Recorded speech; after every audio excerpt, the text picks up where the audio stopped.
ನಮ್ಮ ನಿಮ್ಮೆಲ್ಲರ ಮೇಲೆ ಹೀಗಿದೆ ಅಂತ ನಾವು ಹೇಳಬೇಕು. ಅಂಬಲಿ ನೀಡಿದ ಅನ್ನದ ಕೈಗಳು ಕರಿ ಬೂದಿಯ ಕಂಬನಿಯನ್ನು ಮಿಡಿತಾ ಇದೆ. ಈಗ ಅಂಬಲಿ ನೀಡಿದ ಅನ್ನದ ಕೈಗಳು ಕರಿ ಬೂದಿಯ ಕಂಬನಿಯನ್ನ, ನೀವೆಲ್ಲ ಈಗ ವಿಡಿಯೋ ನೋಡಿದ್ರಲ್ಲ, ನಾನು ವಿಡಿಯೋ ನೋಡಿ ಬಂದು ಮಾತಾಡಕತ್ತಿಲ್ಲ, ಪುಸ್ತಕ ಓದಿ ಬಂದು ಮಾತಾಡಕತ್ತಿಲ್ಲ, ಅಲ್ಲಿ ಅನುಭವಿಸಿದ ಮಾತುಗಳನ್ನು ನಿಮ್ ಮುಂದೆ ಹೇಳಕತ್ತೀನಿ. ಯಾಕಂದ್ರೆ ನಾನು ಗಿಣಿಗೇರಿ ಮಧ್ಯದಲ್ಲಿರೋ ನಾನು ಸುತ್ತಮುತ್ತ ನೂರಾರು ಫ್ಯಾಕ್ಟರಿಗಳ ಧೂಳನ್ನ, ಅದರ ಹೊಗೆಗಳನ್ನ ಅನುಭವಿಸಿ ಇಲ್ಲಿ ನಿಂತ್ಕೊಂಡು ಮಾತಾಡ್ತಾ ಇದ್ದೀನಿ. ನಾನು ಯಾಕೆ ಹೇಳ್ತಿದ್ದೀನಿ ಅಂತಂದ್ರೆ, ಅಲ್ಲಿರ್ತಕ್ಕಂಥ ಈಗೇನ್ ನೋಡಿದ್ರಲ್ಲ, ಯಾವಾಗ ಒಂದು ಮಾತಿತ್ತು, ಯಾವ್ದಾದ್ರು ಊರಿಗೆ ಹೋಗಿ ಬಂದ್ರ ಕೈಕಾಲು ತಗೊಂಡು ಒಳಗ್ ಬರ್ರಿ ಅಂತಿದ್ವಿ. ಈಗ ನಾವ್ ಯಾವ್ದಾದ್ರು ಊರಿಗೆ ಹೋಗ್ಬೇಕಂದ್ರೆ ಕೈಕಾಲು ತಗೊಂಡು ಊರಿಗೆ ಹೋಗ್ಬೇಕಾಗೈತಿ. ಹಂಗ್ ಪರಿಸ್ಥಿತಿ ನಮ್ದು ಈಗ, ಅಂತ ಪರಿಸ್ಥಿತಿ ನಮ್ಮದೀಗ.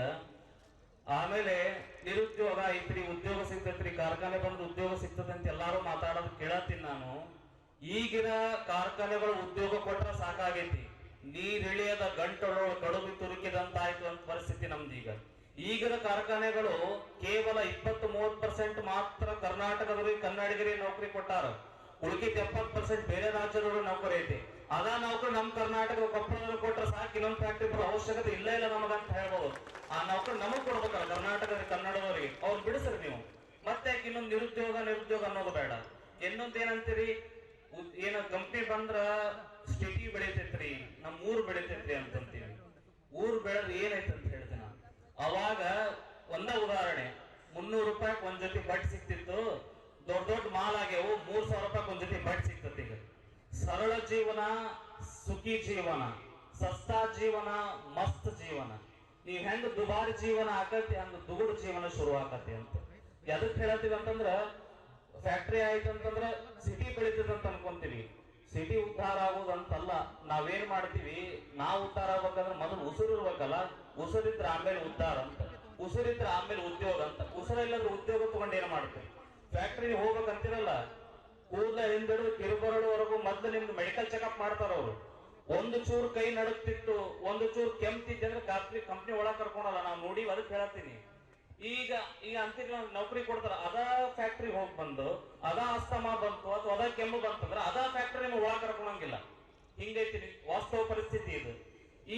ನೀವು ಆರೋಗ್ಯ ಇಲ್ರಿ, ನಿಮ್ ಫ್ಯಾಕ್ಟ್ರಿ ಬಂದ ಆರೋಗ್ಯ ಕೆಟ್ಟದಂದ್ರೆ ಅದೇ ತಲೆ ಕೆಡ್ಸೋಣಂಗಿಲ್ಲ. ಅಲ್ಲಿ ನೋಡಿದ್ರೆ ಕೈ ಕಾಲು ಮುರಿಲಿ ಏನಾಗಿರ್ಲಿ ಒಂದ್ 20,000 ರೂಪಾಯಿ ಕೊಡ್ತಾರ, ಆಮೇಲೆ ನಿಮ್ಗೆ ಯಾರು ಕೇಳಂಗಿಲ್ಲ. ಹಂಗ ನಾವ್ ಯಾವಾಗ ಕಾಲದಾಗಿತ್ತು ಶ್ರಮ ಜೀವನ ಇತ್ತು, ಈಗ ಏನಾಗೈತಿ ಅಂತಂದ್ರ ಪರಿಶ್ರಮನೂ ಇಲ್ಲ ಶ್ರಮನೂ ಇಲ್ಲ ಅನ್ನಂಗ ಆಗೈತಿ. ನಾವು ನಿಮ್ಮೆಲ್ಲರೂ ಕೇಳೋದಿಷ್ಟೇ, ಸಮಯ ಬಹಳ ಕಡಿಮೆ ಐತಿ. ನಾವು ಯಾವಾಗ್ಲೂ ಒಬ್ಬ ವ್ಯಕ್ತಿ ಏನ್ ಮಾಡಿದ್ದಂತ, ರಾಜ ಇದ್ದಂತವನು ಯಾವಾಗ್ಲೂ ಸುಖಿ ಜೀವನ ಸಂತೃಪ್ತಿ ಇಲ್ಲ. ರಾಜ ಅಂತ ಸಂಪತ್ತಿತ್ತು, ಕುದುರೆ ಇತ್ತು, ಆನಿತ್ತು, ಹೆಳ್ತಿರಿತ್ತು, ಎಲ್ಲ ಇದ್ರು ನನಗೆ ಆನಂದಿಲ್ಲ ಅಂತಿದ್ದಂತ. ಇದನ್ನೇನ್ ಮಾಡ್ಬೇಕಂತ ಹೇಳಿ ಗುರುಗಳು ಬಂದಾಗ ಕೇಳಿದ್ರಂತ, ನಮ್ ನೋಡ್ರಿ ರಾಜ್ಯಾಗ ಒಂದು ರೋಗ ಬಡದ್ಬಿಡತಿ, ಯಾವಾಗ ನೋಡಿದ್ರು ಆನಂದಿಲ್ಲ ಅಂತ. ಹೌದಾ, ನಾನೇನು ಸರಿ ಮಾಡ್ತೀನಿ ಅನ್ನು.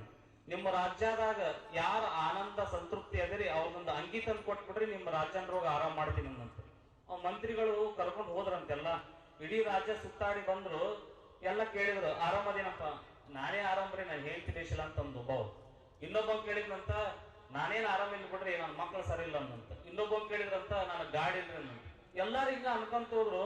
ಲಾಸ್ಟಿಗೆ ಏನು ಸಿಗ್ಲಿಲ್ಲ ಬಾ ಅಂತ ಹೇಳಿ ಮಂತ್ರಿಗಳು ವಾಪಸ್ಸು